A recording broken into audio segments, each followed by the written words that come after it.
சொல்றா. டேய் அப்பாவுக்கு உடம்பு சரிடா, அப்பா ரொம்ப சீரியஸ் ஆகிறாரா, வாடா கொஞ்ச நேரம் சர்ச்சில் போய் ப்ரேயர் பண்ணிட்டு வரலாம்.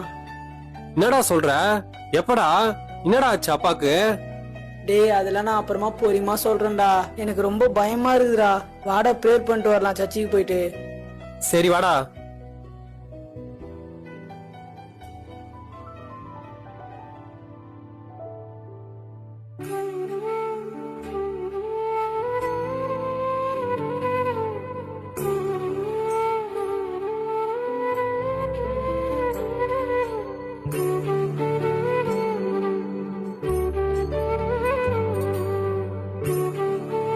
ஆமென். ஆமீன். டேய் எனக்கு ரொம்ப பயமா இருக்குடா, எங்க அப்பா பொழைப்பார மாட்டாங்க கூட தெரியலடா. டேய் அவரு போயிட்டாருன்னா எங்களை பாத்துக்கிறதுக்கு யாரா இருக்குடா, எனக்கு ரொம்ப பயமா இருக்குடா. ஹாஸ்பிட்டல் வேற சீரியஸ் ஆகிறாங்கன்னா அப்படி இப்படின்னு ஏதோ சொல்றாங்கடா, என்ன பண்றதுன்னே தெரியலடா எனக்கு. டேய் டேய் டேய் டேய், என்னடா இப்படி பாட்ட பாடுற? இப்ப நீ பண்ண 1 hour பிரேயர் வேஸ்டா போயிடுச்சா? டேய் என்னடா சொல்ற? பிரேயர் பண்ணிட்டல, பிரேயர் பண்ணிட்ட அப்புறம் என்ன பண்ணோம்? ஏசப்பா விடுதலை குத்துருவாருன்னு விசுவாசமா போனோம். அதை விட்டுட்டு இப்படி அவ்விசுவாசமா பதட்ட பாருடா. ஏசாயா 28:16 விசுவாசிக்கிறவன் பதறான்னு இருக்கு. விசுவாசிக்கிற நீ பதறக்கூடாதுடா. டேய் சாத்ராக் மேஷாக் ஆபேத்நேகோ அக்கினி சூளையில போடுறாங்க. அவங்க ஆண்டவர் மேல இருக்கிற விசுவாசத்தினால சின்ன பாட்டை கூட பாடாம கூலா போனாங்க.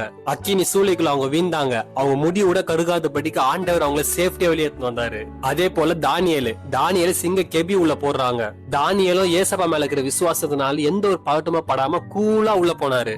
ஏசப்பா தேவதூதர்களை வச்சு சிங்கத்துடைய வாயை அடைச்சாரு. மறுநாளே எந்த ஒரு சேதமும் இல்லாம அவர் கூலா வெளியே வராரு. உங்க அப்பாக்காக பிரேயர் பண்ணிட்டல, எந்த ஒரு பாட்டமா படாம விசுவாசமா போ, ஏசப்பா சுகம் தருவாரு. டாக்டர் அங்க ரிப்போர்ட் எழுதுவான் பொழைக்க மாட்டாருன்னு, ஆனா நம்ம குலக்கிற ஏசப்பா ரிப்போர்ட் எழுதுவாரு. அவனுக்கு நான் ஜீவனை குத்துட்டேன்னு, அவரே நம் பரிகாரியாகிய கர்த்தர். ஐயோ ஆமால, நம்ம வர ரொம்ப அவிசுவாசமா இருந்துட்டுமே.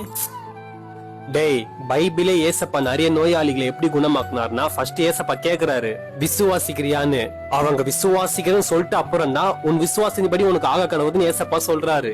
99.9% அற்புதத்தை ஏசப்பா நம்ம விசுவாசத்தின் அடிப்படையில் தான் செய்யறாரு.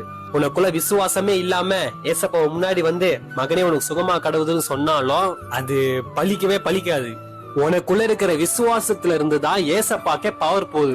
நீ ஏசப்பா மேல எந்த அளவு விசுவாசம் வைக்கிறியோ அந்த அளவு அற்புதம் உன் வாழ்க்கையில நடக்கும். நீ விசுவாசம் மட்டும் வையேன், ஏசப்பா அங்க இருந்து உத்தரவு கொடுக்கணும்னு அவசியமே இல்ல. அந்த விசுவாசமே உனக்கு உத்தரவு கொடுத்து அங்க ஒரு அற்புதம் நடந்துரும்டா. டேய் உனக்கு ரொம்ப தேங்க்ஸ்டா, என் விசுவாச கண்ணி நீ திறந்துட்டடா. நீ போடா, நான் கொஞ்ச நேரம் பிரேயர் பண்ணிட்டு வரேன்.